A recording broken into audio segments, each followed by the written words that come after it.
Au début, je m'étais dit, oh, c'est pas pour moi. C'est pas grave, ça va passer. Là, je me dis, ils vont pas venir m'embêter. Je suis sortie de la conférence, je me suis dit, waouh, bouge-toi les fesses.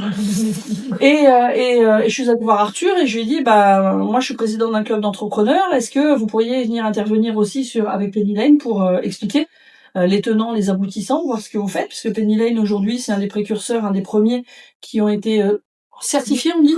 Tout à fait, agréé. Certifiés, agréés, merci, par l'État. Donc voilà, on s'est dit un partenaire de confiance. Forcément, comme ça venait de Penny Associés, j'imagine que ça allait pas être autrement. Donc il y a Jacob et Sarah, je vais y arriver ce matin, pardon, donc ils vont se présenter. Et il y a Mehdi de Penny Associés aussi qui va présenter très rapidement. Dis ce que t'as à dire, en fait.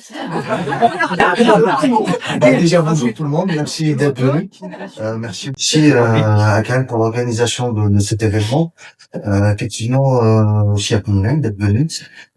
Équipe Pennylen, effectivement, la facture électronique, en ce moment, c'est le sujet. Ça peut faire peur, mais faut pas. C'est une évolution des métiers. Rien d'extra. Faut juste être bien accompagné et avoir les bonnes informations. Merci beaucoup. Nous, on va se rasseoir, on vous laisse vous présenter. Magnifique. Sarah, Merci. Jacob, je vais y arriver. Et puis après, let's go. On va dérouler. Merci beaucoup. Écoutez, merci beaucoup. Ravi de retourner sur les bancs de l'école pour cette matinée pour parler d'un sujet qui peut faire peur de prime abord, la réforme de la facturation électronique. Mais vous allez voir, j'espère qu'au bout de 45 minutes, on va un peu démystifier ce concept et le rendre beaucoup plus compréhensible pour vous. On va peut-être commencer par se présenter. Je te laisse commencer, Sarah. Merci. Enchantée à tous. Du coup, moi, c'est Sarah. Je suis dans les équipes avant-vente de Penny Lane avec une expertise produit. Et du coup, on va notamment vous montrer aujourd'hui comment concrètement ça peut se passer dans l'outil et essayer de rendre ça vraiment très concret. Donc, bienvenue et enchantée. Et donc, moi, je suis directeur commercial chez Penny Lane. Et donc, j'ai une équipe d'une 60aine de commerciaux qui s'adressent directement aux entreprises pour les convaincre, pour les aider, les accompagner à passer sur une solution comme Penny Lane. L'agenda de la matinée, donc on va déjà vous présenter rapidement ce qu'on fait chez Penny Lane, qui on est et ce qu'on propose comme solution. On va rentrer ensuite dans le cœur du sujet en vous parlant de la réforme en tant que telle, définir un petit peu la réforme, les différents termes, comment ça va fonctionner. On expliquera comment, alors c'est vu, je pense, par une majorité d'entrepreneurs comme une contrainte. Notre objectif, c'est de faire passer ça d'une contrainte à une véritable opportunité. On vous expliquera un petit peu les différents types de plateformes agréées qui existent et comment choisir votre plateforme agréée. Et on rentrera un petit peu plus dans le produit. Sarah vous présentera comment ça fonctionne sur Penny Lane, très concrètement. Et ensuite, on sera ravis de prendre les questions. J'espère que le programme vous convient. De toute façon, vous n'avez pas trop le choix. Voilà. Donc pour commencer, qui on est, Penny Lane. Alors déjà, malgré le nom à consonance anglo-saxonne, peut-être que ça rappelle certains souvenirs musicaux chez vous. C'est une chanson des Beatles extrêmement connue. Mais nous sommes français, 100% français, créé il y a 6 ans, en 2020, juste avant le Covid. Et donc fondé par 7 cofondateurs, 5 amis de lycée, 6 amis de lycée. Et une personne qui s'est rajoutée, qui avait déjà monté une première entreprise ensemble quelques années auparavant. Et donc Penny Lane, c'est une solution tout en un de gestion financière et de production comptable. Donc ce qu'il faut retenir, c'est que c'est une solution SaaS, donc à l'opposé de ce qui peut déjà exister sur le marché, c'est une solution qui est accessible directement depuis votre navigateur web, donc qui vous permet sur une seule et même plateforme de gérer à la fois toute la partie donc finance, que ce soit vos factures de vente, vos factures d'achat, piloter votre trésorerie, votre note de frais, on a un compte pro intégré et on a un logiciel complet de production comptable qui va de la saisie à l'alias fiscale et déclaration de TVA. La particularité, la spécificité, c'est qu'on regroupe toutes ces fonctionnalités sur une seule et même plateforme et qu'on s'adresse à la fois aux entreprises et aux cabinets d'expertise comptable qui peuvent collaborer sur une plateforme unique.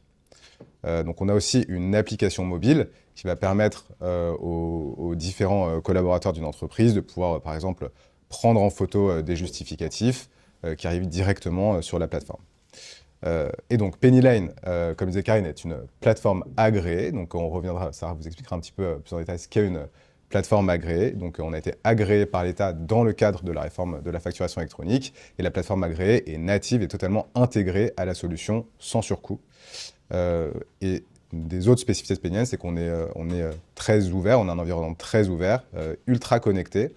On a plus de 450 intégrations natives qui permettent de se connecter à de multiples outils métiers. Donc, par exemple, des caisses pour des restaurants, des logiciels très spécifiques du BTP ou de l'hôtellerie, qui permettent de remonter automatiquement l'ensemble des flux comptables pour automatiquement les saisir en comptabilité. Je peux poser une question? Allons-y, c'est parti. S'il vous plaît. C'est confus pour moi, mais vous êtes une banque ou pas? Non, pas du tout. D'accord. On propose des services financiers avec un compte professionnel, mais on D'accord. s'appuie sur une solution et on n'est pas, nous, une banque. D'accord. Ok. Voilà. On peut avoir un compte chez vous? Vous pouvez avoir un compte professionnel Ok. qui s'appuie sur une autre solution qui n'est pas nativement chez Paynian, quoi. D'accord. Mais vous pouvez avoir un compte professionnel qui vous permet, à l'intérieur du produit, de payer l'ensemble de vos factures, par exemple. Et on a des cartes que vous pouvez donner à vos collaborateurs pour faire n'importe quel. Exactement, qui s'appelle Swan, qui, lui, est appuyé sur une banque. Et donc, peut-être pour vous schématiser à quoi ça ressemble, donc, voilà, Paynian est une plateforme unique, donc, comme je vous disais, qui va regrouper l'ensemble des fonctionnalités clés de gestion d'une entreprise.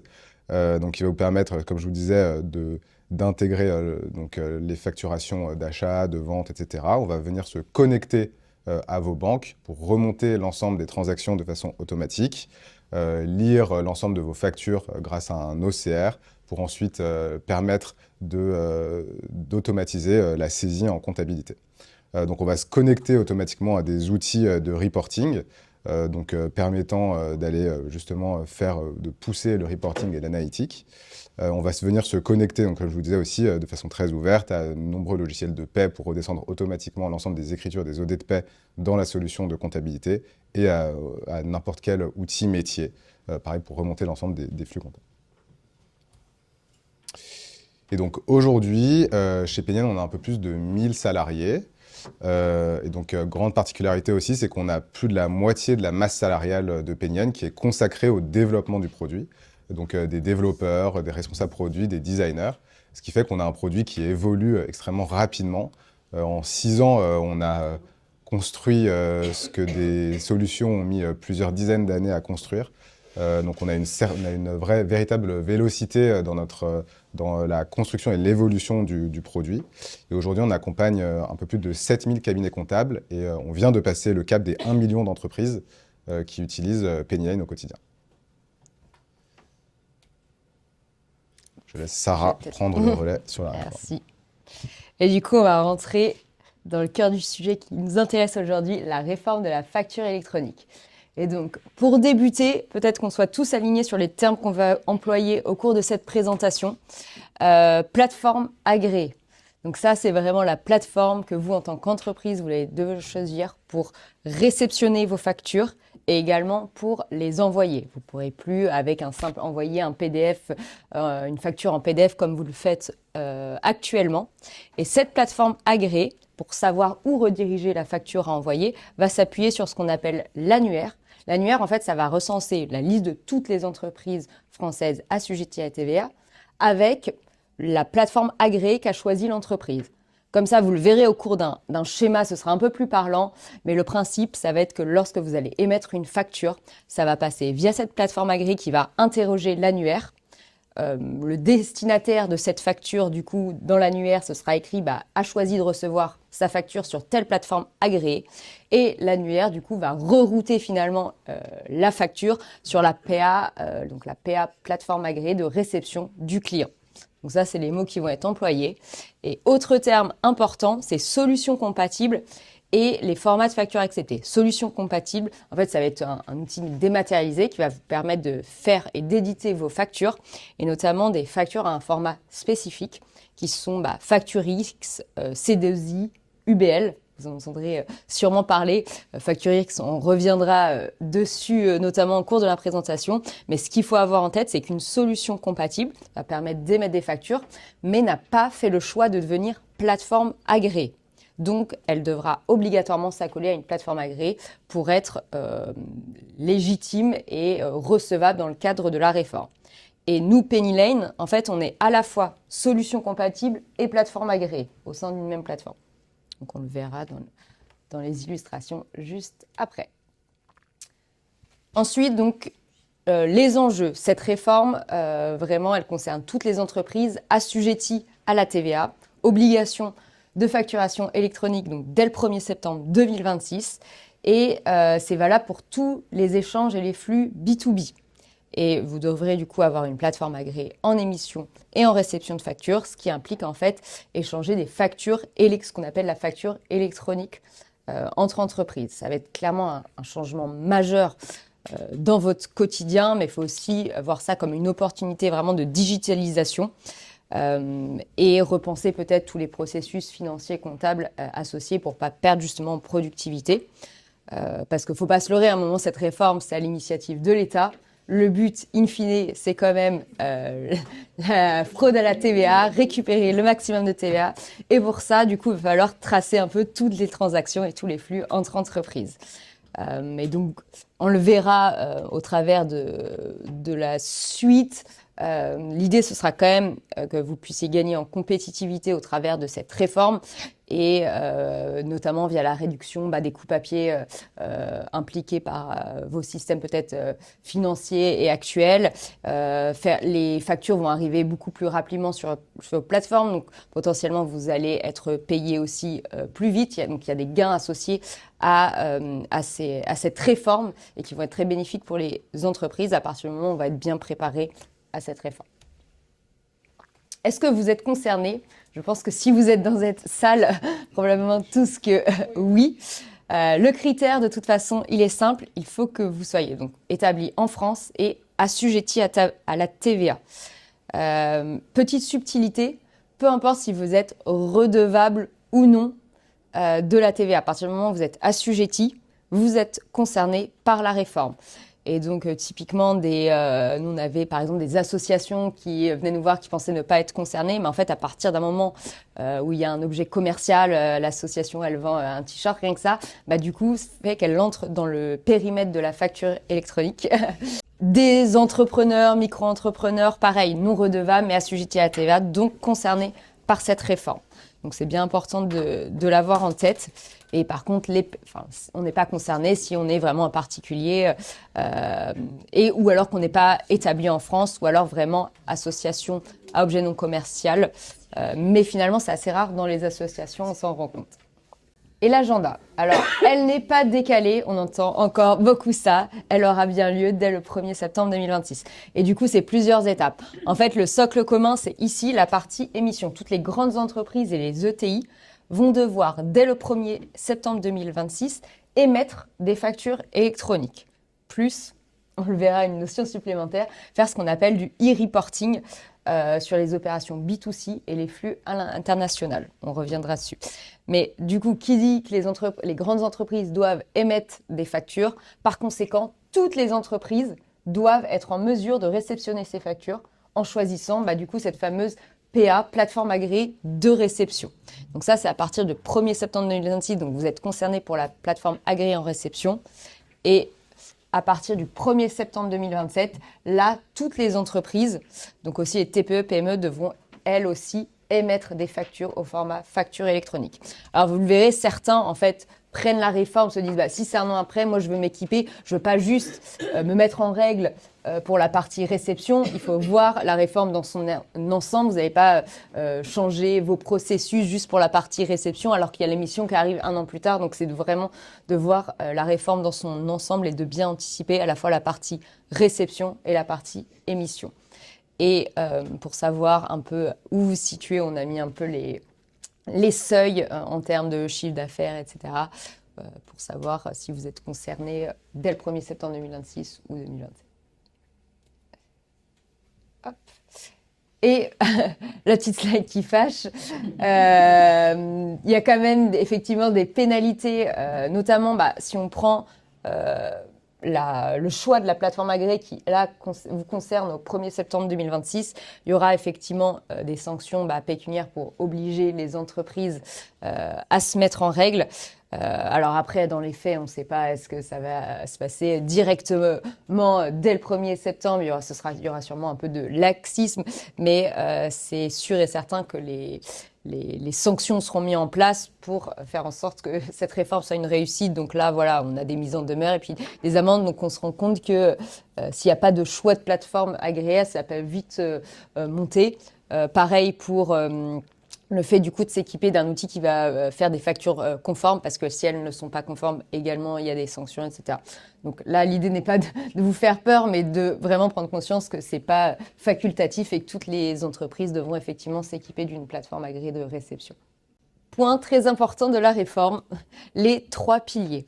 Vous avez peut-être très certainement entendu beaucoup parler, en tout cas dans le cadre de la réforme, du pilier e-invoicing, qui est vraiment la facture électronique, émettre, recevoir des factures qui concernent tous les échanges B2B France. Mais cette réforme, elle ne se limite pas à juste ce pilier-là. Il y a d'autres obligations qui pèsent aussi sur les entreprises. La première, ça va être ce qu'on appelle du e-reporting sur les statuts de paiement. Si vous faites des prestations de services, vous devrez en fait mettre à jour sur votre plateforme agréée le statut de paiement. Vous devrez dire j'ai encaissé cette facture. C'est vraiment la subtilité de la France d'avoir au niveau de la TVA deux régimes, la TVA sur les débits et la TVA sur les encaissements. Et étant donné que l'État a besoin de savoir quand est-ce qu'on lui doit de la TVA, elle a besoin d'avoir l'information de quand est-ce que la facture a été encaissée, parce que c'est à partir de ce moment-là qu'est exigible la TVA auprès de l'État. Donc ça, c'est de la déclaration finalement sur la plateforme agréée de dire j'ai encaissé la facture. Vous verrez, on a des moyens de l'automatiser, mais ce sera quand même une obligation pour les entreprises. Et dernier point, le e-reporting. Là, cette fois, donc pareil, déclaration de données sur la partie donc B2C. Si vous faites des échanges B2C, pareil, il va falloir remonter en fait ces flux à l'administration fiscale. Pourquoi ? Parce qu'en fait, au travers du invoicing, l'État n'aura pas l'info. C'est que les échanges B2B en France. Or, pour avoir une prédéclaration de TVA complète et exhaustive, il lui manque certains flux, certaines transactions qui proviennent donc du B2C et également des achats que vous faites et des ventes à l'international. Et donc, pour ce faire, on ne parlera plus de plateforme agréée, mais il faudra juste déclarer ces données auprès de l'État et c'est quand même un pilier de la réforme. Donc, on ne se limite pas juste à la facture électronique. Et c'est bien les 3 enjeux de demain. Du coup, on va se concentrer sur l'e-invoicing, qui, je pense, est un peu le cœur de la réforme, ce qui nous intéresse pas mal. Donc déjà, qu'est-ce qu'une facture électronique ? Une facture électronique, c'est déjà un document numérique structuré. Donc ça, à avoir en tête, ça remplace le PDF. Donc c'est un document dans lequel est encapsulé un code, donc c'est les formats dont parlait Sarah, un code qui n'est pas visible à l'œil nu et qui doit nécessairement passer par une plateforme agréée qui fera la traduction de ce code en quelque chose de visible. Donc comme je disais, ça remplace la facture papier à partir de cette année pour les grandes entreprises et cette année de l'année prochaine pour les TPE-PME. Ça remplace totalement la facture papier qui seront interdites. Dans ces factures, il y a des mentions obligatoires, donc comme par exemple le numéro de TVA, le SIREN, etc. Et ces factures sont dans un format standardisé, donc ce sont les mêmes pour tout le monde. Donc voilà, ce sont les mêmes mentions qui doivent apparaître sur toutes les factures et donc pour toutes les entreprises. Et donc très concrètement, comment est-ce que ça va fonctionner ? Donc c'est ce qu'on appelle le schéma en Y de la réforme de la facturation électronique. C'est un nom peut-être un peu barbare pour quelque chose de finalement assez simple. Et donc, très concrètement, quand vous allez émettre, quand un fournisseur va émettre une facture, il va l'envoyer à sa plateforme agréée d'émission. Et donc, là, ce qui va se passer, c'est qu'on va avoir l'annuaire des entreprises qui va être interrogé par la plateforme agréée d'émission. Et donc, cet annuaire, c'est ce qui permet l'interopérabilité entre les différentes plateformes agréées. Et donc, la plateforme agréée d'émission du fournisseur va interroger l'annuaire et va demander quelle est la plateforme agréée de mon client. Et donc, une fois que j'ai trouvé la plateforme agréée de mon client, automatiquement, je vais envoyer la facture sur la plateforme agréée de mon client, donc qui est symbolisée ici par le logo de Penny Lane. Et donc, une fois qu'elle arrive sur la plateforme agréée de mon client peut la recevoir. Voilà. Et donc, une fois, donc l'annuaire permet deux choses. Donc, comme je vous disais, de gérer l'interopérabilité entre les plateformes agréées, mais aussi de pouvoir concentrer l'ensemble des informations qui sont dans la facture pour les transmettre à l'administration fiscale. Et donc ça permet d'avoir toutes les informations liées à la déclaration de TVA et donc aussi d'avoir le pouls de la santé financière française. Et donc, la plateforme définit différents statuts. La réforme, définit différents statuts, donc des statuts facultatifs et obligatoires qui seront sur vos différentes plateformes agréées. Et donc, concrètement, un fournisseur qui émet une facture à un client, sa plateforme agréée, elle va avoir deux solutions. Soit elle va être déposée, soit rejetée. Rejetée, c'est si elle n'est pas conforme à la réforme, c'est s'il manque des informations, si elle n'est pas au bon format, etc. Et donc la plateforme agréée peut décider de dire « je rejette la facture, elle n'est pas au bon format ». Si elle est déposée, donc elle est émise par la plateforme à la plateforme réception de mon client, et pareil, la plateforme réception de mon client peut décider de rejeter si elle considère que la facture n'est pas conforme. Et donc là, c'est vraiment c'est pas si moi, en tant que client, je rejette la facture, c'est vraiment si elle n'est pas conforme dans le cadre de la réforme. Ou sinon, elle va être reçue par la plateforme. Et dans ces cas-là, l'acheteur est mis à disposition par l'acheteur. Une fois qu'elle est mise à disposition par l'acheteur a plusieurs possibilités. Soit il la refuse s'il considère qu'elle ne lui pas adressée ou que c'est une fraude, soit elle va être prise en charge, et donc là, elle va pouvoir selon le cas, dire c'est une facture que j'approuve, ou litige, où il y a des erreurs, etc. Si elle est approuvée, en tant que fournisseur, une fois que le paiement a été fait, c'est là, à ce moment-là, que je vais devoir dire ma facture a bien été encaissée. Voilà. Tout ça, on a l'impression que ça peut prendre pas mal de temps, on va dire, les échanges de factures vont prendre un temps fou, etc. Tout ça, c'est en temps réel, ça se fait extrêmement rapidement, c'est aussi rapide qu'un mail, quoi. Faut en avoir conscience.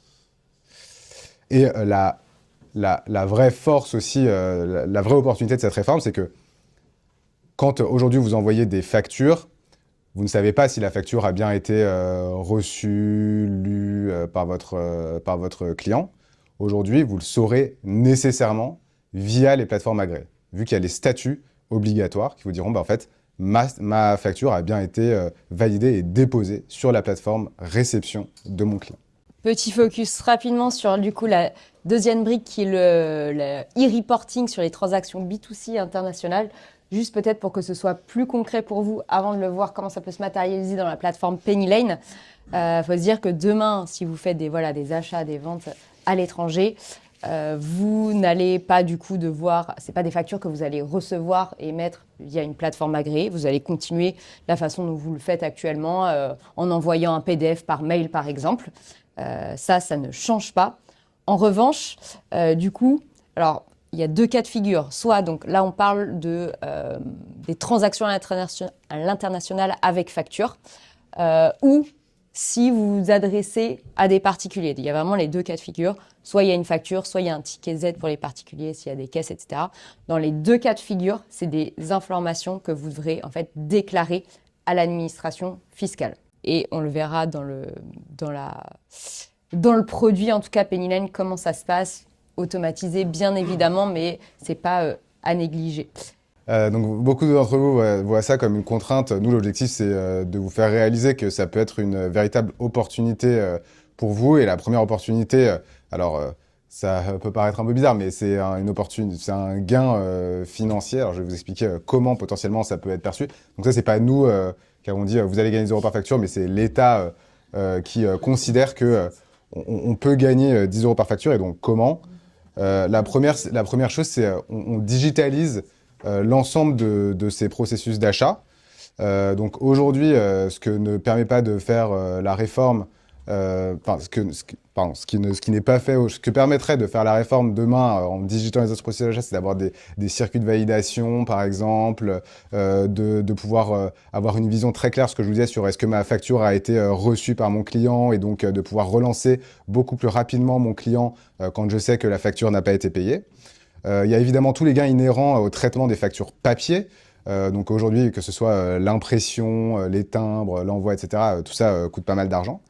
L'archivage, qui est obligatoire aujourd'hui, donc il y a une durée minimale de 10 ans d'archivage de vos factures qui est obligatoire. Les coûts de stockage en région parisienne notamment, je pense que ça peut être assez élevé quand on stocke l'ensemble de ces factures au format papier. Aujourd'hui, la réforme de la facture électronique et des solutions comme Paynian permettent d'intégrer des GED et donc de stocker de façon électronique l'ensemble et légalement l'ensemble de vos factures. Et donc, in fine, de pouvoir optimiser vos ressources internes. Aujourd'hui, dans beaucoup d'entreprises qu'on rencontre au quotidien, on a des personnes qui sont dédiées 100% à des sujets de facturation et qui passent un temps à stocker, payer, etc., qui se gèrent vraiment la facturation dans une entreprise. Et donc, ça, soit c'est des postes qui évoluent, soit c'est des postes, honnêtement, qui disparaissent grâce à la réforme. Et donc, tout ça permet in fine de aussi exploiter l'ensemble des données liées à la facture. Donc, comme je vous disais, à l'intérieur de facture, il y a de la donnée qui est structurée, des données de facturation qui va vous permettre de les exploiter beaucoup plus facilement, donc de pouvoir tirer les informations de votre facture et de pouvoir exploiter les données, piloter votre trésorerie de façon beaucoup plus fluide. Et donc, quelle plateforme agréée choisir? Donc, on aime bien faire ce petit parallèle. Donc, on explique qu'il y a un peu deux types de plateformes agréées. La plateforme carte SIM et smartphone. La carte SIM, il faut un peu voir ça comme un tuyau qui permet simplement d'acheminer les factures. Le smartphone, c'est celle qui intègre la carte SIM, mais qui propose aussi de multiples applications, comme du pilotage de trésorerie, de la gestion de notes de frais, un compte professionnel, et donc qui vous permet d'aller beaucoup plus loin que juste faire de l'échange de factures, mais qui vous permet donc, en plus de transporter le signal, de piloter, d'automatiser et d'analyser un maximum de données liées à vos factures. Et donc, dans le choix de votre plateforme agréée, donc il y en a, je crois, 80 plateformes agréées en France, et donc peut-être un peu plus, une centaine. Donc, il y a une moitié qui sont des PA carte SIM, disons, et d'autres moitié plutôt smartphone, donc des vraies solutions. Donc, Paynian, nous, on est vraiment une solution tout en un, comme vous l'avez compris, hein. Donc, l'avantage d'avoir cette PA juste de tuyau, c'est qu'on ne change absolument rien à son organisation interne. On peut très concrètement continuer à faire sa facturation sur Excel, envoyer sa facture à sa plateforme qui va transformer la facture au bon format et l'envoyer à la plateforme agréée de son client. Donc, très concrètement, on ne change rien. On peut même l'utiliser comme une boîte mail. Je reçois mes factures sur ma plateforme agréée, et puis je continue à imprimer mes factures, les stocker, etc. Donc voilà, encore une fois, l'avantage, je n'ai rien à changer. Juste, je prends le tuyau, je l'intègre et je le connecte au tuyau de mes clients.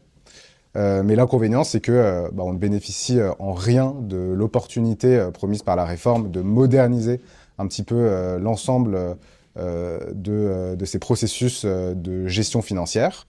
Et donc, la conséquence, c'est qu'on perd un petit peu en compétitivité face aux entreprises qui, elles, vont choisir de se moderniser.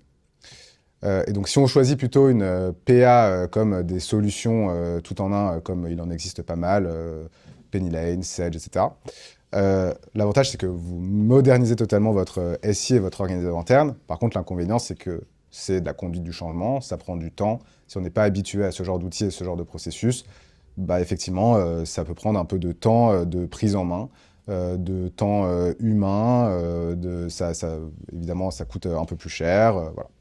Mais par contre, l'avantage, c'est aussi que vous gagnez en productivité et en compétitivité. Et donc, on rentre maintenant dans le produit. Je laisse Sarah vous présenter très concrètement comment ça se passe dans la solution. Ah oui, petit focus juste avant pour effectivement officialiser le fait que Penny Lane est immatriculée plateforme agréée. Pourquoi? Parce qu'en fait, pendant longtemps et encore maintenant, beaucoup de potentielles plateformes agréées sont ce qu'on appelle pré-immatriculées et ils n'ont pas passé les tests techniques qui sont très compliqués pour être officiellement immatriculées. Alors certaines le sont bien évidemment, mais du coup bien se renseigner quand vous allez choisir votre PA, que c'est officiellement immatriculé. Et certaines, on est 4 actuellement, notamment donc Penny Lane, on est déjà en fait en test. Donc les clients qui ont Penny Lane et ont choisi la plateforme agréée Penny Lane peuvent d'ores et déjà tester, d'émettre et d'envoyer des factures pour justement être complètement opérationnel au 1er septembre. Et nous, ça nous permet aussi bien sûr d'affiner pour que le produit soit totalement prêt au 1er septembre et de l'ajuster en fonction des retours clients. Et donc, pour vous montrer, hop. Et c'est notamment hop, ce que vous allez pouvoir voir juste ici. Du coup, comment ça se passe vraiment l'expérience si justement vous décidez de faire partie de ce qu'on appelle en fait le pilote de la DGFiP. On commence par l'émission d'une facture de vente. Donc là, où est-ce que vous vous trouvez? C'est dans le logiciel Penny Lane, dans la vue donc, dirigeant d'entreprise, et dans le logiciel, si on peut l'appeler, du coup, solution compatible, l'outil de gestion qui vous permet d'émettre des factures clients. Donc là, typiquement, vous pouvez éditer une facture. Elle sera, donc le format qu'on a décidé pour l'émission des factures, c'est FactureX. Donc c'est-à-dire, ce que vous disait Jacob tout à l'heure, en fait, un PDF plus un fichier XML derrière.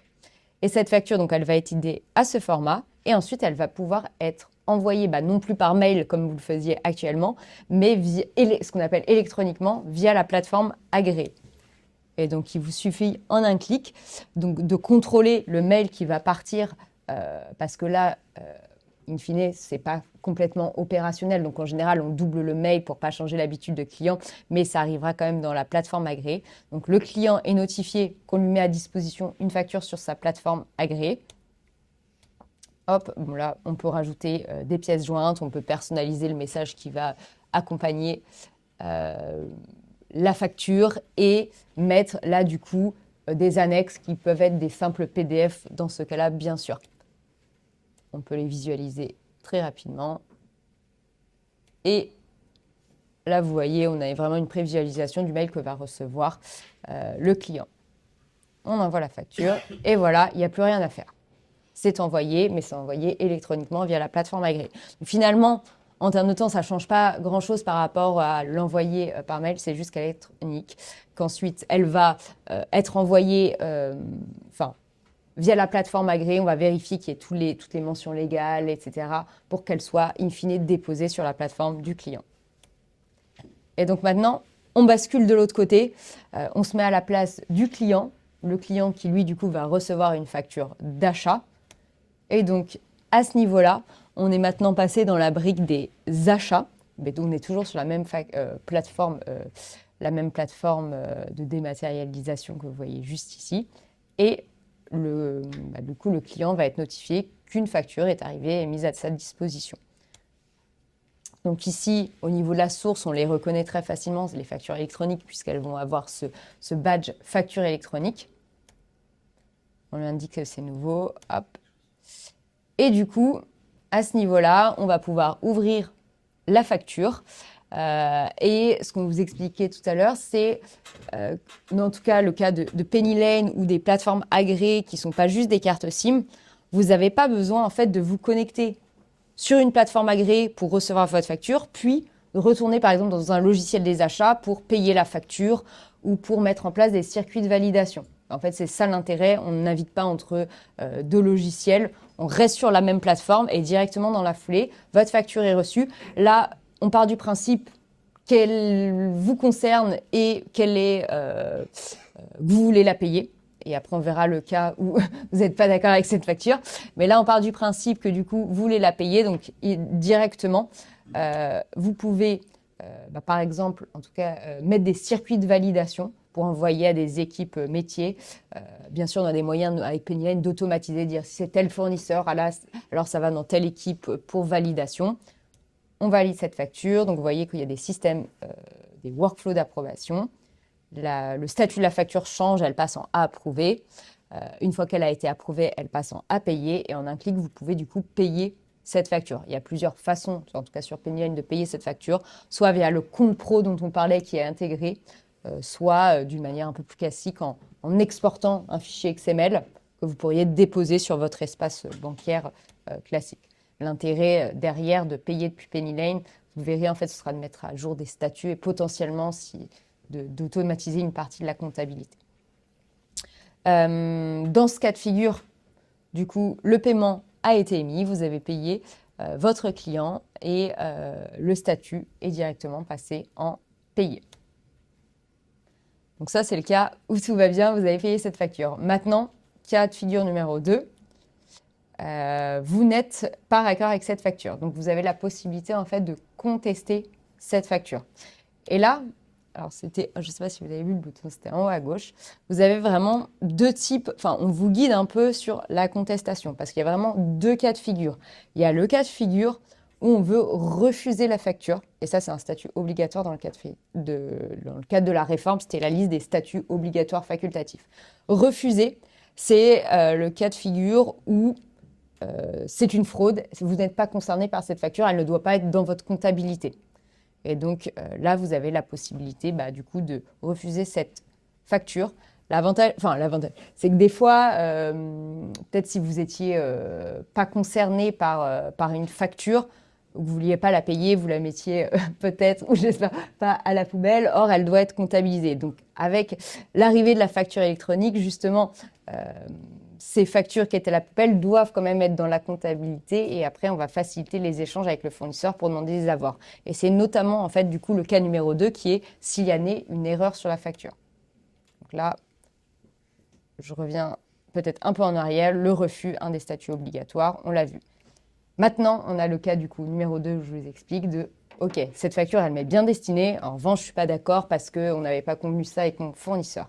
Donc, dans ces cas-là, elle doit bien être comptabilisée, mais vous aurez l'opportunité de la mettre en litige. Litige qui est un statut facultatif dans le cadre de la réforme. Alors, toutes les plateformes agréées ne le proposeront pas. Nous, Pennyline, on va proposer ce statut en litige. Après, il faut voir avec les différentes plateformes agréées.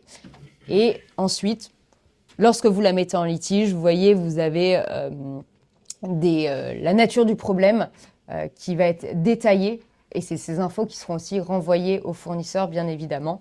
Et donc, vous pouvez dire il y a une quantité incorrecte, etc. Et via les plateformes agréées, le client qui vous a émis, votre fournisseur qui a émis cette facture, du coup, sera au courant dans sa plateforme agréée qu'il y a eu une erreur sur la facture et vous pourrez échanger et lui pourra du coup vous envoyer une nouvelle facture. Et vous pourrez laisser la facture en litige le temps de réceptionner la nouvelle facture. Qui dit en litige, ça veut dire « Ok, j'ai accepté sa facture, elle m'est bien destinée ».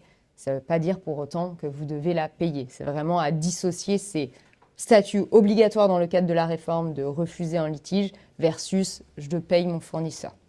Et au sein de la plateforme, vous voyez que vous pouvez gérer tous ces différents statuts et favoriser, accélérer en fait la résolution des problèmes justement avec les fournisseurs pour justement la mise en litige et qu'ils soient informés de pourquoi vous ne le payez pas, etc. parce que vous n'êtes pas d'accord.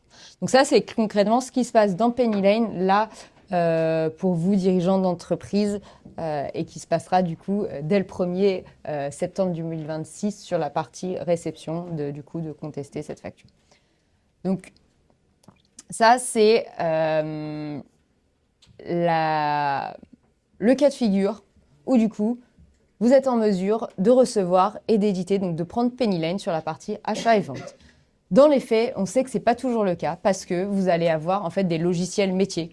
Et nous, on ne pourra pas couvrir votre besoin. On n'a pas la vocation non plus à être un spécialiste du bâtiment, de la restauration. Et donc, vous allez continuer à utiliser vos outils métiers. Mais la force de Pennyline, c'est du coup d'être un logiciel SaaS et de pouvoir se connecter très facilement à vos outils métiers sans faire des imports, exports de fichiers ou d'écriture ou de factures, mais d'automatiser ce flux d'informations. Et donc là, ce qu'on va vous montrer, c'est comment ça pourrait se passer dans le cas de figure où vous connectez un logiciel métier que vous avez. Donc, on vous présente celle-ci, mais il faut plutôt le voir. C'est un exemple. Ça pourrait être un outil de restauration dans le bâtiment, etc. C'est pas forcément... là, c'est un CRM, si vous voulez. Mais c'est vraiment pour à le prendre comme exemple. Et cet exemple, c'est de se dire, demain, on continue. J'ai mon logiciel métier. Donc, je vais continuer, par exemple, à facturer avec mon logiciel métier. Comme j'ai une intégration, tous les clients, les produits, ils vont communiquer entre les deux logiciels. Donc, je vais pouvoir faire ma facturation. Je vais très vite sur cette partie-là puisque ce n'est pas forcément le logiciel que vous utilisez. C'est juste se dire, on continue la facturation avec les spécificités de facturation qu'on a et que nous permet le logiciel métier. Je finalise ma facture sur le logiciel métier. Là, ce qui est important, c'est que du coup, sur votre logiciel métier, vous allez avoir une facture qui va être en statut à régler à venir. Et quand vous allez, qui n'est pas forcément aux normes, c'est-à-dire c'est une facture X, mais maintenant il faut l'envoyer via une plateforme agréée. On peut pas, c'est pas parce que c'est une facture X au format facture électronique que vous êtes aux normes. Ça doit passer via la plateforme agréée. Et donc pour ce faire, cette facture X qui a été éditée avec le logiciel va automatiquement se reporter dans le menu des factures clients et des ventes que vous voyez juste ici. On retrouve en fait la même facture que vous avez éditée sur le logiciel métier, qui maintenant, alors les visuels ont un peu évolué maintenant au fur et à mesure des infos. Là, c'est comme ce que vous avez vu précédemment, ce serait envoyé électroniquement, si vous voulez. Et donc là, via la plateforme agréée, on envoie électroniquement cette facture au client. D'un point de vue comptable, je ne sais pas si certains d'entre nous... Ça va trop vite? Il y a trop de questions? C'est bientôt fini, c'est bientôt fini. Là, pour la première fois, ce qu'on voit dans cet écran, c'est l'outil de production comptable. Donc, qui soit à destination du cabinet comptable, soit de certaines entreprises qui ont internalisé leur comptabilité. Ça peut aussi être le cas. Si c'est le cas et que vous gérez votre comptabilité en interne, en fait, vous retrouvez cette même facture qui est dans votre outil de gestion, vous la retrouvez déjà traitée d'un point de vue comptable, juste ici, avec l'écriture déjà pré-saisie. Et alors, je ne vais peut-être pas aller dans tous les détails, mais on a une gestion de la TVA qui va être assez poussée puisqu'on va gérer de manière automatique la TVA sur les débits et les encaissements. Et du coup, grâce au fait qu'on est connecté, qu'on soit connecté à des banques pour récupérer les transactions, l'IA va pouvoir en fait suggérer la transaction qui semble correspondre à la facture. C'est ce que vous voyez ici en violet, réconcilier. À partir du moment où vous cliquez sur réconcilier, de cette manière-là, là c'est d'un point de vue un peu plus comptable, je ne sais pas si ça concerne certains d'entre vous, du coup ça va automatiser tout ce qui va être du lettrage, notamment en comptabilité et des jeux spécifiques d'écriture sur la partie TVA sur encaissement.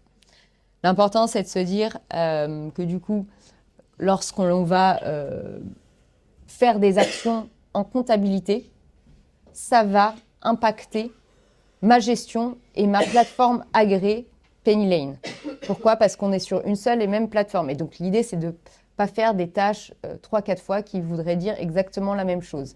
Donc là, vous voyez, le fait de lettrer, ça va passer le statut de la facture en payé.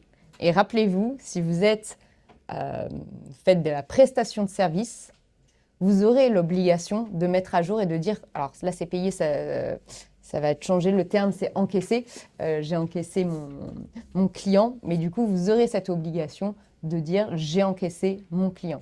Mais via le lettrage, donc qui peut être par exemple fait aussi par votre cabinet d'expertise comptable, ça vous permet justement d'avoir à jour ce statut sans avoir d'action à faire. Pour aller encore plus loin, le fait du coup d'avoir un outil connecté va faire que ce statut du coup payé, encaissé, va redescendre en fait sur votre outil métier. Et ici, celle de la facture de Airbus qu'on avait initialement va aussi passer en encaissé. Donc c'est vraiment ces tâches qui peuvent être très chronophages si vous avez une plateforme agréée qui n'est pas connectée à votre outil de production comptable et à votre outil de facturation, où du coup il va falloir mettre à jour la même information dans plusieurs outils différents. D'où l'intérêt d'avoir une plateforme unique pour ces cas. Et tous les outils métiers seront compatibles? Non, on a une liste d'outils métiers. Ah, voilà. Mais on prend les questions. Voilà. Merci. Je vais mourir en premier, c'est bon. Ah, c'est pas tout à fait fini. C'est pas tout. Je crois qu'il reste encore une. Ouais, il reste juste une, ça va être très vite. Ce qu'on vous présente Encore c'est 3 présent. minutes et on prend les questions, c'est bon. dans l'application mobile, tout ça, tout ce qu'on a montré, donc on peut le faire. Pour Et deux dernières qui vont être très très rapides. Si vous êtes restaurateur, par exemple, vous avez une caisse, pareil, là on a pas mal de caisses connectées à Penny Lane. C'est e-boutique, ça pourrait être l'addition ou autre, c'est vraiment un exemple. L'intérêt de connecter sa caisse à Penny Lane, c'est que du coup, vous continuez vos habitudes de faire vos clôtures de caisse sur votre logiciel, comme vous le voyez juste ici. Et à la fin de la journée, vous allez pouvoir clôturer vos caisses. Hop, j'ai été un peu vite. Et une fois que vous validez, ça va générer en fait des écritures comptables sur Penny Lane, ce qu'on appelle la fameuse OD de caisse. Et c'est cette OD de caisse qui viendra alimenter le e-reporting, donc la déclaration de données B2C. D'où l'intérêt d'avoir une caisse connectée parce que ça vient tout automatiser. Mais du coup, ça vous évite d'avoir à saisir un Z de caisse manuellement, le fait d'avoir une caisse connectée. Et ça, c'est comment on peut du coup automatiser toutes les nouvelles obligations. Donc, je vais assez vite sur cette partie-là. C'était juste pour vous montrer, on n'est plus dans des imports-exports, on est sur une redescente automatique des informations en vue du e-reporting. Et c'est notre dernière arcade, promis. Mais on sait que c'est assez flou en général, toute cette notion de e-reporting. Donc, on va essayer de faire en sorte que ce soit un peu plus clair. Vous aurez donc en fait une brique qui s'appellera e-reporting et qui du coup, si vous avez bien suivi, qui concerne le B2B et les transactions à l'international, achat et vente. Et sur la plateforme agréée Penny Lane, on a toutes ces informations déjà dans la plateforme. Donc il suffit juste en fait de les mettre en forme selon ce que demande en fait l'administration fiscale. Et donc vous l'aurez par mois. Si information quand même très très importante à avoir en tête. Autant au niveau de la fréquence de déclaration. Si vous êtes sur une TVA mensuelle, le e-reporting devra être réalisé tous les 10 jours. C'est parfait. Vous l'avez bien en tête. 10 jours, c'est genre 3 fois par mois. C'est à peu près ça. À peu près. D'où la nécessité d'avoir des éléments qui vont être connectés, automatisés, parce que notamment, si vous partez en Et du coup, plusieurs éléments doivent être reportés à l'administration fiscale. Les deux premiers, c'est lorsque vous avez une facture, que ce soit du coup une facture pour les données internationales ou ça peut être une facture avec un particulier, un garagiste qui émet des factures donc ça à un particulier. Donc ça, elles sont recensées ici, toutes les données de la facture, mais elles sont déjà présentes sur Penny Lane. Donc juste, on les met en forme selon ce que l'administration fiscale demande. Ensuite, grâce au lettrage qui sera fait notamment dans la plateforme, on saura à quelle date ont été payées ces factures et donc on viendra dans cette deuxième section recenser tous les paiements liés à ces factures. Et dans le cas de figure, on a du coup pas de facture, qu'on est justement avec une caisse, toutes les transactions B2C, donc en fait le Z de caisse et l'OD de caisse devra être remonté et du coup être intégré dans cette section. Donc ça, c'est le Z de caisse. Et ça, on a l'info en comptabilité, juste on l'agrège, on le met au bon endroit. Et ce Z de caisse, cette OD de caisse va être lettré à la fin avec paiement. Et grâce à ce lettrage, pareil, ça permettra du coup d'alimenter la brique données de paiement liée à l'OD de caisse. Donc voilà, c'est tout l'intérêt d'avoir toutes les briques au sein, parce que comme ça, on peut automatiser ce e-reporting de façon à vous faciliter la vie. Et du coup, c'était juste pour que ce soit un peu plus concret dans un produit et pas juste des mots. Et parce que, en fait, nous, Penny Lane, on est bien évidemment soumis, nous aussi, à cette réforme. Et on est une ETI, donc on est aussi soumis sur la brique émission et reporting et e-reporting dès le 1er septembre 2026, comme les grandes entreprises. Donc de cette manière-là, tout sera déjà prêt au 1er septembre. On ne va pas attendre de septembre 2027 pour commencer à faire les développements sur cette partie-là. Donc peut-être vous voyez juste ici un envoi en fait automatique. Sachez que pour l'instant, sur la partie e-reporting, les sanctions, elles sont sur la non-déclaration et non pas sur le retard. C'est pour ça qu'au vu de votre régime de TVA, on pourra automatiser ces envois, quitte à faire des rectifications derrière pour rester dans les règles et du coup échapper à ces sanctions et du coup suivent après. Et peut-être dernier élément, et après, promis, c'est la fin. La plus-value d'avoir tout au même endroit, c'est aussi de se dire, en termes de vision, ce que veut l'État, du coup, c'est quasiment faire en fait une pré-déclaration de TVA. Et pour ça, il a besoin de recueillir toutes les infos. Et donc, demain, là où avant, en fait, c'était l'outil de production comptable qui permettait de faire une CA3, une déclaration de TVA qui était envoyée à l'administration fiscale. Là, demain, la déclaration de TVA, elle continue via l'outil de production comptable. Mais en plus de ça, l'administration fiscale, elle reçoit de la part de la plateforme agréée les informations de dire j'ai payé, j'ai émis telle facture. Et le but, c'est que ces deux informations, ça soit les mêmes. Sinon, c'est là où on va orienter les contrôles. Exactement. Et donc là, vous pourriez vous dire, imaginez que vous n'avez pas un outil de production comptable qui communique avec votre PA. Ça veut dire que demain, vous encaissez un chèque, votre client vous a payé. Donc, sur votre plateforme agréée, vous dites j'ai encaissé l'argent. Donc ça, c'est ce qui part à l'administration fiscale. En revanche, vous n'allez jamais le déposer en banque. Donc, votre cabinet comptable, ou si vous tenez la comptabilité, au niveau des transactions, vous n'aurez pas de transactions issues de cet encaissement puisqu'il n'a jamais été déposé. Donc, la déclaration de TVA ne dira absolument pas la même chose que la plateforme agréée. D'où l'intérêt, du coup, d'avoir tout au même endroit pour que, du coup, la mise à jour d'un statut impacte le lettrage, etc. et qu'on ait la même information qui soit envoyée à l'administration fiscale. Je conclurai là-dessus. Hop. Alors, bonjour à tous. Effectivement, j'ai aussi quelques questions. Pour information, j'ai déjà Penny Lane, donc je connais quand même pas mal, mais ce qui m'inquiète un peu, c'est qu'en connaissant, je pense que ça va quand même être très dur pour beaucoup. Alors déjà, en tout cas, merci pour ces informations. Déjà, on a des idées. La première chose que je voulais vous demander, c'était justement donc savoir, vous disiez qu'on peut déjà commencer à le faire et qu'il faudra le faire dès septembre. Quand on va émettre une facture, comment on peut savoir que la plateforme en face, elle est déjà dédiée par le client? Comment je peux déjà me préparer aujourd'hui? Alors là, le test qui est ouvert, il faut que du coup, le client soit aussi sur Penny Lane. Là, on est sur un test où... C'est en interne du coup entre les deux. Voilà, il faut que les deux aient Penny Lane en achat et en vente. Et là, on attend que ce soit ouvert un peu plus largement aux autres plateformes agréées. Pour l'instant, le D'accord. test, Donc ça, par contre, je peux le faire si moi j'ai Penny Lane et que mon client aurait Penny Lane, par exemple. Exactement. Okay. Et ça, faut contacter le support pour dire que vous êtes intéressé pour faire parler de partie du pilote DGFIP. Ça marche. Dans mon cas, et je pense que je ne peux pas être le seul, parfois, notamment côté bancaire, justement, on peut avoir des prélèvements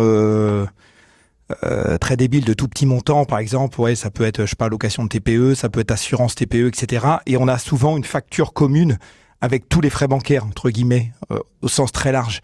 Comment on va pouvoir reconnaître, est-ce que la banque devra elle-même se mettre à jour avec un seul prélèvement correspondant à cette facture-là?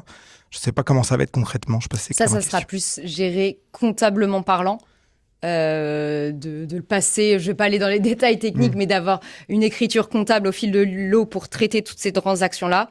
Et peut-être tous les mois ou à la fin de l'année, là c'est plutôt avec le cabinet comptable de voir comment il traitera, de joindre la facture globale pour justifier. Mais de toute façon, pour notamment la partie reporting, là c'était peut-être, c'est des agrégations. Enfin, c'est pas, on prend pas juste transaction par transaction. Au mois le mois, il y aura des agrégations. Donc ça, c'est pas un sujet en tout cas qui concernera en tant que tel, mais plus le cabinet d'expertise. Dernière question pour je l'ai perdu.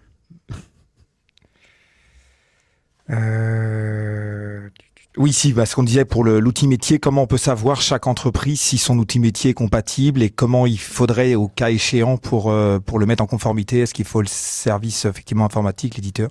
Comment on peut faire pour pas galérer, clairement? Là, il y a un peu plusieurs cas de figure.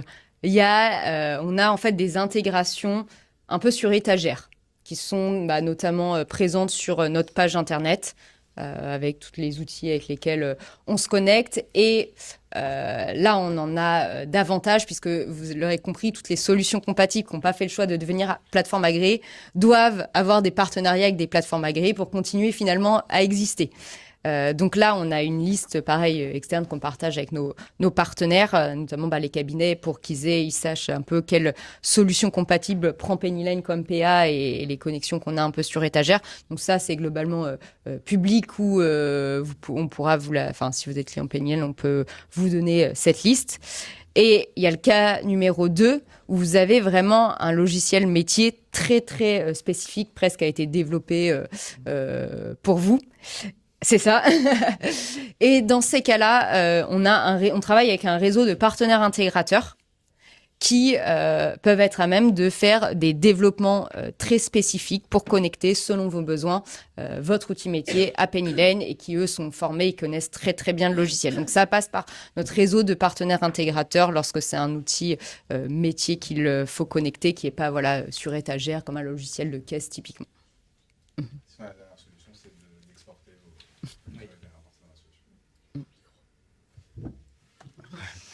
Je disais, du coup, la dernière solution, c'est d'exporter du coup vos factures et de les réimporter dans Pennyline, mais bon, ce qui prend un peu plus de temps. Une nouvelle question. Mais juste là, nous, notre objectif, c'est le plus rapidement possible de pouvoir nous connecter aux solutions compatibles les plus utilisées en France. Donc là, on a une grosse équipe produit qu'on a déployée sur ces 12 derniers mois pour vraiment accélérer sur la connectivité avec l'ensemble des solutions compatibles les plus utilisées. Oui, alors moi j'ai 2 questions sur l'émission de la facture, de la facture. Moi, de base, je prends mon devis, bim bam boum, je le modifie et c'est envoyé. Là, ça veut dire qu'on va devoir retaper chaque ligne. Ou est-ce qu'on peut envoyer le devis qu'on a et les informations sont transmises sur justement la facture. Je compare avec Chorus, on envoie la facture et par exemple tout est affiché sur le côté, le montant, etc. Et c'est quand même assez facile à envoyer. Alors, Parce que moi ça me fait peur si toi à chaque fois retaper toute la facture, copier-coller. Non. Alors déjà, dans Pennyline, là, on n'est pas passé dessus, mais en fait, on a un module de devis. Donc en fait, si vous faites des devis, le devis, une fois qu'il est, peut être signé électroniquement, on peut le convertir. Et après, même si vous avez un outil métier tiers, on a des connexions où justement le devis peut être fait sur un logiciel et après, une fois qu'il est validé, il se transforme en facture sur Pennyline. En tout cas, d'accord, non, mais du coup, j'ai compris, pour faire le devis dessus, comme ça ensuite. On le convertit en facture, il n'y a pas besoin de tout ressaisir. D'accord, donc ça c'est bon. Et nous, on utilise énormément Chorus. Alors, on a la sensation d'avoir un doublon si on envoie sur Chorus. Du coup, il faut que la compta soit au courant. Il faut également qu'on envoie la facture sur Pennyline. Déjà, est-ce que Chorus Pro est considéré comme une plateforme agréée ou pas? Alors, c'est B2J, donc oui, en fait, c'est la plateforme agréée, mais pour tout ce qui concerne... ouais, exactement. Donc, nous, on va avoir une intégration avec Chorus Pro, justement, pour vous éviter à faire des tâches en doublon et les factures sur Pennyline seront envoyées, du coup, automatiquement sur Chorus Pro. Ah, d'accord. Donc, on envoie de Pennyline sur Chorus. Enfin, on envoie... Tout arrivera sur Pennyline, mais en fait, tout ce qui concernera les factures pour le gouvernement, collectivité, ça sera renvoyé à Chorus Pro avec le traitement que vous connaissez actuellement sur Chorus Pro. Donc, on ne va pas remplacer... en général, vous aurez les deux. Vous continuerez à utiliser Chorus Pro. Là, ça se ressemble un petit peu. Ouais. Voilà, c'est pour ça. Mais ça veut dire, donc, on envoie en premier sur Pennyline ou sur Chorus? Pour pas avoir de doublons, justement. Là, l'intégration, elle n'est pas encore faite. Donc, on pourra revoir avec l'équipe connectivité comment a été conçue l'intégration. Parce que actuellement, j'envoie sur Pennyline, mais pour la comptable, j'envoie sur Chorus. Et elle récupère de Chorus, c'est ça? Non, c'est moi qui lui envoie. J'envoie sur facture. Ah oui, sur le mail. Compte, non, là, il y aura une automatisation en termes de facture. Okay, de lien entre les deux plateformes, entre les PA, les plateformes agréées communiqueront avec Chorus Pro et c'est des choses qui sont en train de se finaliser. D'accord, merci.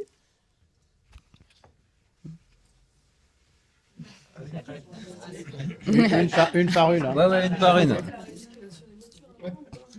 Alors, déjà, je vais commencer par les questions qu'on a reçues par mail. Alors, comment va-t-on gérer les factures pour les particuliers et comment va-t-on les déposer sur la plateforme?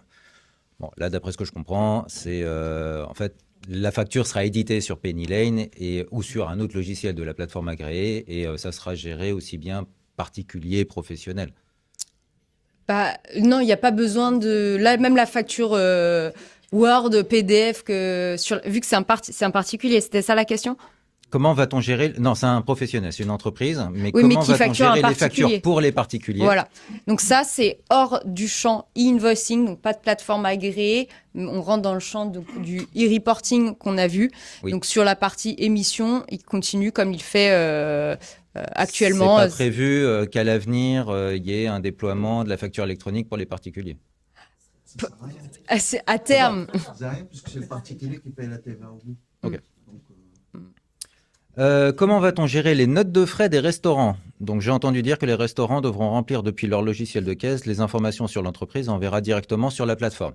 Donc d'après ce que j'ai compris, il y aura des plateformes agréées pour les restaurants qui seront obligatoires du coup? Oui. Ok. Alors concrètement, ça veut dire qu'un restaurateur devra me demander si je suis un professionnel ou un particulier? Exactement.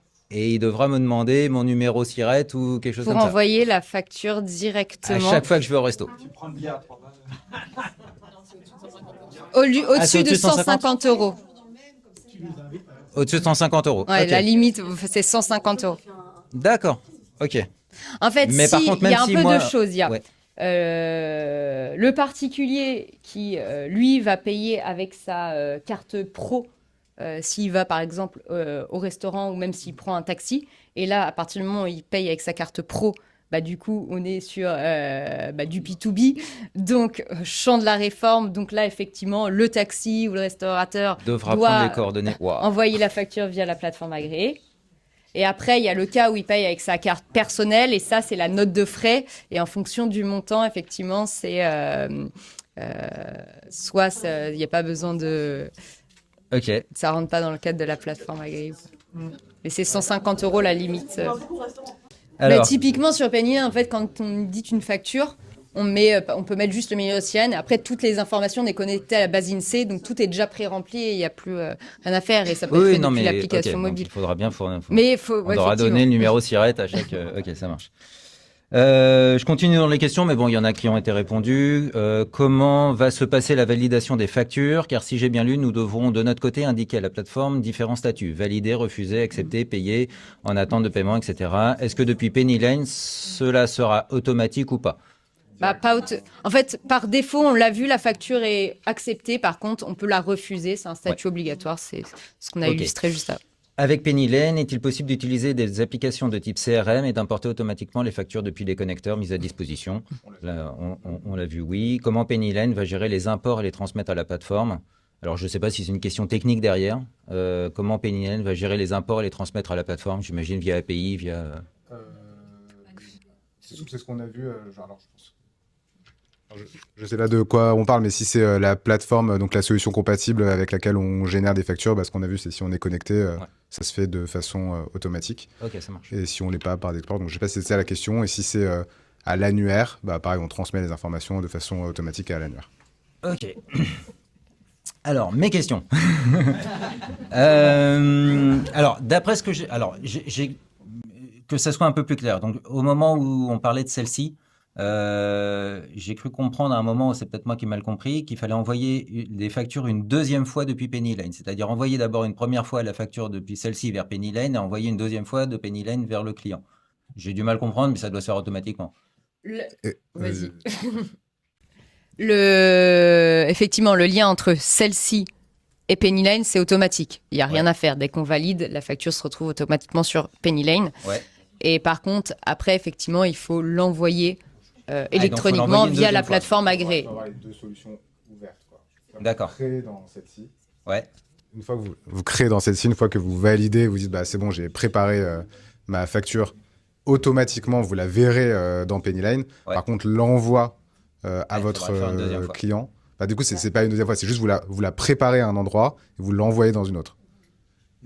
Aujourd'hui, Celle-ci, c'est une plateforme agréée, attention. Oui. alors celle-ci est plateforme agréable. C'était un exemple. Passer par Penny Lane. C'était un exemple. Pour l'émission, elle n'a pas besoin, elle est agréée déjà. Sauf si vous choisissez Pennyline comme plateforme agréée. Ça, c'est autre chose. Mais elle, c'est une plateforme agréée. Oui. Par exemple, celle-ci, qui est déjà une plateforme agréée, n'a pas besoin de passer par Pennyline. Elle va transmettre directement les informations à l'administration fiscale et à vos clients. Là, le fait de connecter celle-ci à Pennyline, c'est pour faciliter la gestion de votre entreprise. Et c'est là où vous aurez plus de facilité, puisque tout va être concentré sur Pennyline. Vous avez les transactions, les achats, comme les ventes. Il faut faire très attention avec ces articulations-là et bien détecter si votre solution compatible est sous la responsabilité d'une PA, car c'est votre solution compatible au niveau de l'émission qui doit faire le nécessaire. Le fait de déposer des factures uniquement sur Pennyline, ce n'est pas considéré comme conforme. Il faut que ce soit Pennyline qui soit la plateforme agréée. C'est pour ça, là, je vais prendre par exemple le cas des développements en interne. On a par exemple plusieurs clients qui ont des développements en interne. On fait appel aux équipes de Pennyline au niveau avec les intégrateurs et ceux qui vont connecter leurs solutions internes avec Pennyline pour que Pennyline devienne l'APA de cette fameuse solution en interne. Il faut vraiment faire très attention au niveau des articulations. Merci. Peut-être pour compléter juste sur cette partie-là, effectivement, c'est bien de le mentionner. Il y a une plateforme agréée de réception, mais il peut y en avoir en fait plusieurs en émission en fonction d'où vous facturez. Et après, de la plateforme agréée d'émission, tout dépend de votre but in fine. Est-ce que vous vouliez que ce soit lié à la partie comptabilité parce que vous avez pas mal de e-reporting sur la partie caisse. Donc c'est pour ça qu'effectivement celle-ci est une plateforme agréée. Vous pouvez utiliser la PA de celle-ci, mais Pennyline l'est aussi et avec cette intégration, ça vous permet de récupérer les écritures sur la partie comptabilité pour derrière faire votre e-reporting. Donc ça dépend vraiment de, justement, c'est clairement l'analyse et le conseil qu'on vous donne, c'est vraiment de cartographier les flux parce qu'il n'y a pas, ce qui est valable pour une société A en termes de PA n'est pas valable pour la société B. Tout dépend de comment vous êtes organisé en interne, comment fonctionnent vos flux, etc. Ok. Alors, j'avais pas entendu parler du e-reporting. Donc, ça veut dire que tous les 10 jours, il faut cliquer sur le bouton pour envoyer les flux à l'administration. Que s'il y a du B2C ou des achats-ventes à l'international, effectivement. S'il y a du B2C, ok, uniquement. Et achats-ventes à l'international. Vente à l'international. Ok. Alors, mensuel. Ouais. Et si c'est tous les 3 mois, c'est trimestriel, c'est tous les combien? Tous les mois, d'accord. Tous les 2 mois. Ouais, Ok. Alors, dernière question qui regroupe en fait plein de trucs, mais voilà, j'ai un client qui est en e-commerce. Il a une boutique, il fait des ventes sur Internet, il a des clients particuliers, des clients professionnels et des clients internationaux. Il a son logiciel de facturation, je ne sais pas lequel c'est, et il a un WooCommerce. Voilà. Comment je fais avec ce client? Il connecte WooCommerce à Pennyline. On a une intégration. Ok. Du coup, toutes les opérations, elles remontent automatiquement. Les OD de caisse notamment, elles vont alimenter le e-reporting. Ouais. Et sur la partie facture, B2B peut facturer avec l'éditeur Pennyline, par exemple. Ouais. Et du coup, ce sera bien une facture électronique pour le B2B. Donc, ça veut dire que la facture qui est éditée par WooCommerce, elle est intégrée après dans Pennyline automatiquement? Ce sera une OD de caisse, je pense, WooCommerce. Où il fait des factures avec WooCommerce? Ouais. B2B? Ouais. Ouais. Ok, ça marche. Et dans le cadre où c'est un développement sur mesure? Dans un autre client, voilà, on a un e-commerce. Une plateforme e-commerce sur mesure, Ouais, par exemple un Magento ou même. Là, il y a un peu de. Nous, ce qu'on va développer, c'est qu'on proposera du coup une section, un module au client pour qu'il puisse un peu saisir son Z de caisse manuellement. Sinon, c'est après faire des devs pour peut-être connecter le logiciel de caisse spécialisé, mais du coup, ça nécessite des intégrateurs, un coût et d'étudier tous ces flux. Bonjour, alors nous, on utilise aussi Pennyline. Alors la question, c'est à partir du moment où je prends Pennyline en PA, dès que je vais recevoir les factures de mes fournisseurs, est-ce qu'elles rentrent direct dans ma compta ou pas? Oui. Voilà. Alors, Mais Voilà. Parce que nous on a un workflow, mais qui est sur Zendoc. C'est-à-dire qu'actuellement, on reçoit donc nos factures par mail, on les envoie dans Zendoc, ça passe dans le workflow. Et après, une fois que c'est validé, ça va directement dans Pennyline. Donc là, si je les reçois déjà dans Pennyline, comment je peux les remettre dans Zendoc pour que ça se passe dans mon workflow, pour qu'ils me disent c'est OK ou pas, pour qu'après ça redescende dans Pennyline. Vous faites tout dans Pennyline. Non, mais vous fichez de moi. Et comment je fais mon workflow dans Zendoc? Ça fait 6 mois qu'on bosse dessus. Faire c'est travailler. Non, pour connaître un peu Zendoc, en fait, tout dépend de ce que vous faites dessus. Il y a beaucoup de choses qu'on peut remplacer sur Pennyline, mais après, ça, faut creuser. Si c'est pas le cas, il y a une intégration qui est en train de se faire justement avec Zendoc pour les cas qu'on pourrait pas couvrir en interne et que Zendoc proposerait. Et du coup, il pourrait, au lieu de, il pourrait y avoir des allers-retours, mais automatisés entre Pennyline et Zendoc pour que ça revienne et que ça ait tout son sens. Mais après, voilà, faut un peu creuser de quels sont vos besoins. Est-ce que utilité à garder Zendoc, oui, non, intégration c'est juste qu'on a investi. Oui, donc oui, on a plutôt intérêt à le garder maintenant. Du coup, il y a une intégration. Ouais. Faudrait que j'ai pas les détails de tout. Moi, je dirais qu'on ne peut pas remplacer les logiciels par d'autres logiciels. C'est-à-dire que on a Pennyline qui est un logiciel globalement de compta quand même.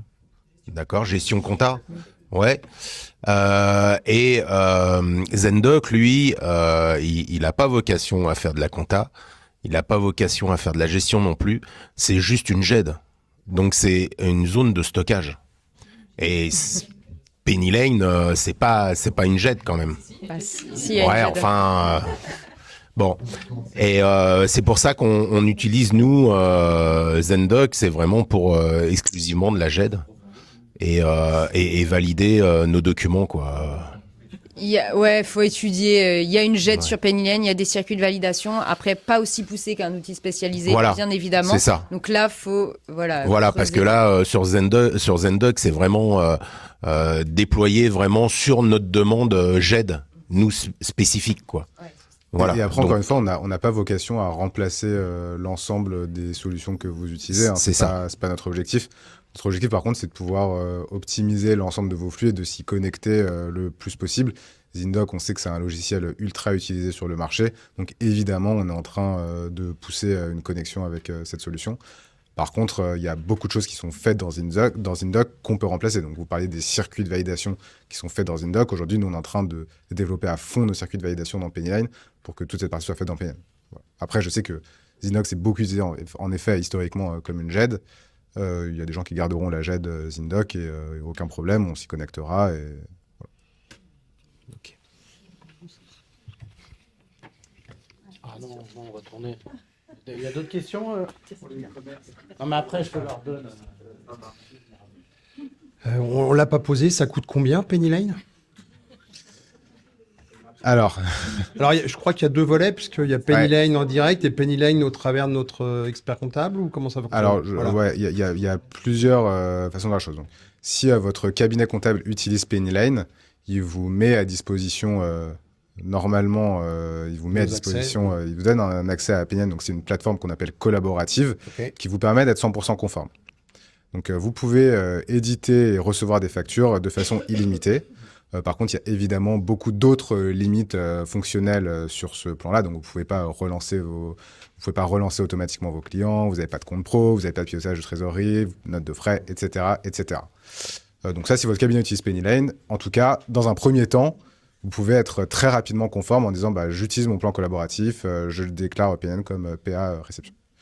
Et donc après, on a des plans de gestion, on a des plans payants qui dépendent de pas mal de choses, donc notamment du nombre d'utilisateurs que vous avez, qui commence à partir de 14 € et après qui monte en fonction de l'utilisation, du nombre d'utilisateurs, des fonctionnalités, de par mois, de si vous internalisez ou pas votre comptabilité. Donc c'est un prix mensuel sans engagement.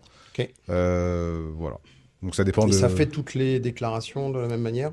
Ouais. À 14 € aussi? Alors 14 €, vous n'avez pas de vous n'avez pas de comptabilité intégrée. D'accord. Donc la comptabilité, si vous voulez intégrer votre comptabilité, donc faire votre saisie, déclaration de TVA, etc., c'est à partir de 79 € par mois. Ok. Et 14 € par contre, ce sera la PA uniquement 14, le rôle de PA. 14 €, vous avez PA, compte pro, trésorerie. Moi, si j'ai un setup avec j'ai des outils SaaS. Je mets à disposition du SaaS pour mes clients en France et en Europe, aux particuliers comme aux professionnels.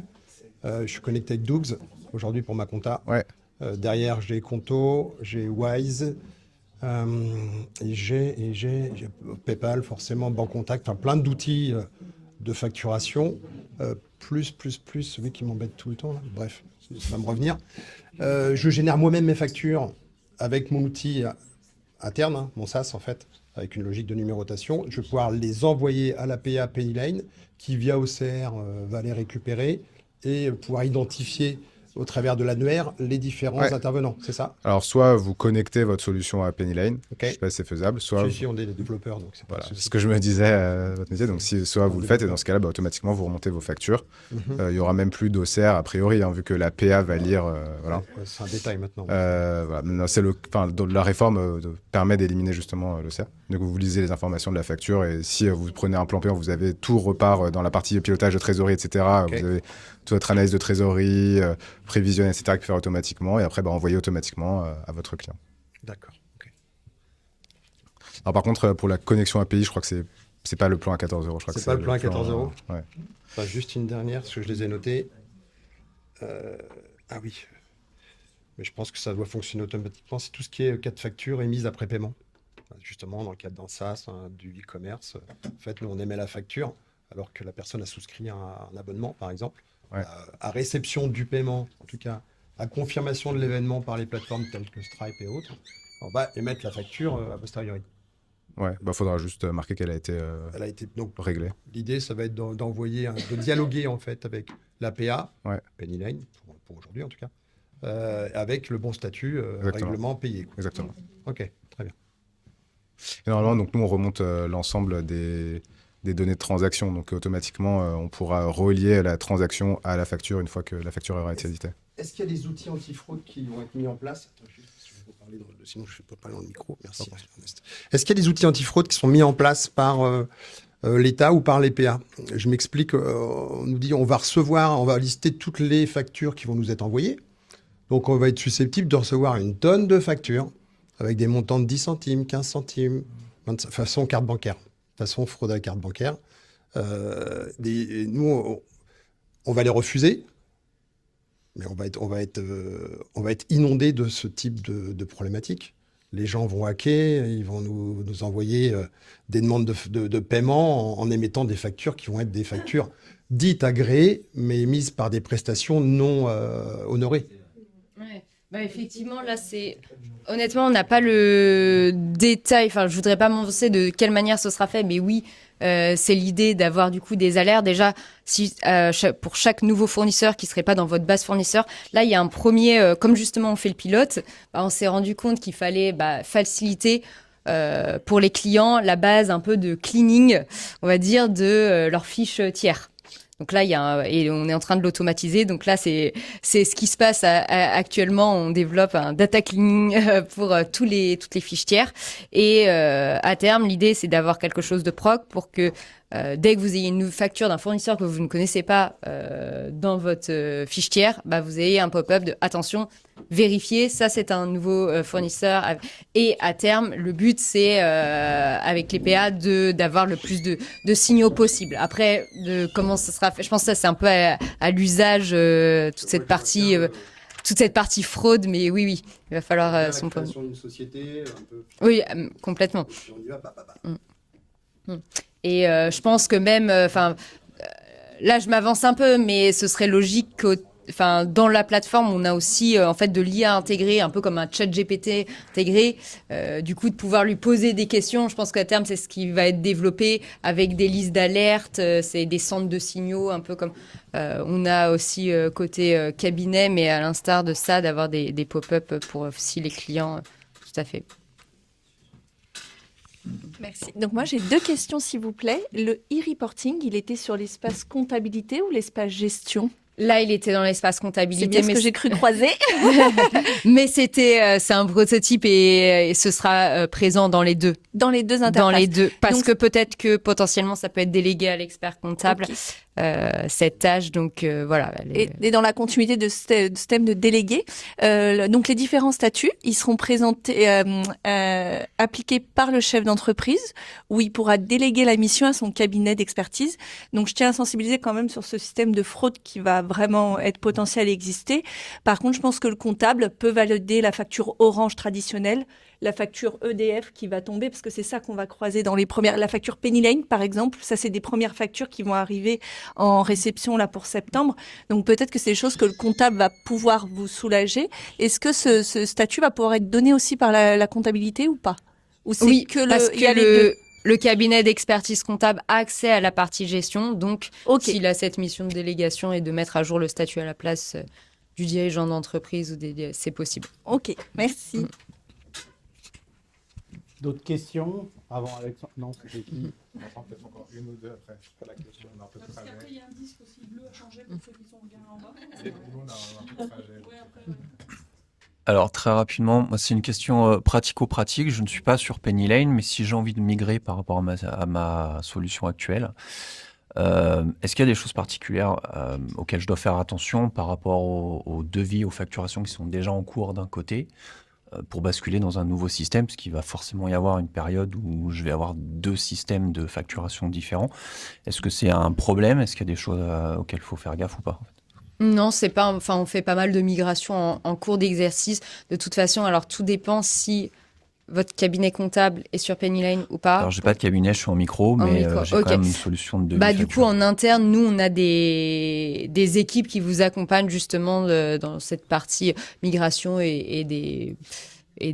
un centre d'aide qui vous explique un peu comment faire une migration et des webinars collectifs, mais du coup, pas de contrainte à ce que ce soit en cours d'exercice. Juste, effectivement, il y a une méthodologie à respecter pour la migration des données, mais c'est pas problématique. Il n'y a pas besoin d'attendre la fin de l'année et la clôture, par exemple. Dernière question.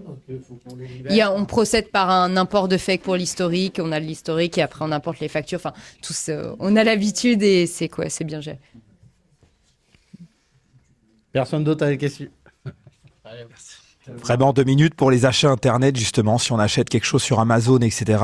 Ça veut dire qu'on aura une facture, nous, en tant qu'acheteurs, si le vendeur est français, ou comme c'est aussi hébergé pas forcément en France, si on achète sur les plateformes, je me rends pas du tout compte comment ça va se passer concrètement. Le vendeur sera lui-même lié opérateur en tant que facture, et c'est lui, enfin en tant que factureur, je sais pas comment on dit, mais...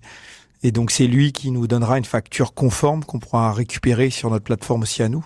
Bah, tout dépend si c'est un achat à l'international ou pas. Amazon, en général, ce sera à l'international et votre facture, vous pourrez la récupérer sur le site d'Amazon comme vous faites actuellement, où elle sera envoyée par mail de façon classique. Parce que du coup, on sera dans des achats à l'international et pas... Pour ma part, moi, par exemple, je suis opticien, ça peut m'arriver d'acheter à un autre opticien quand on a un produit qu'on a du mal à trouver. Donc, c'est sur un site, par contre, français. Donc, ça veut dire que le site internet de cet opticien, mais ça pourrait marcher pour d'autres commerces, doit lui-même se mettre à jour pour que son logiciel de vente soit compatible, c'est ça? Sinon, ça va être très, très misérable, c'est ça? Oui, tout à fait. Merci à tous. Merci à la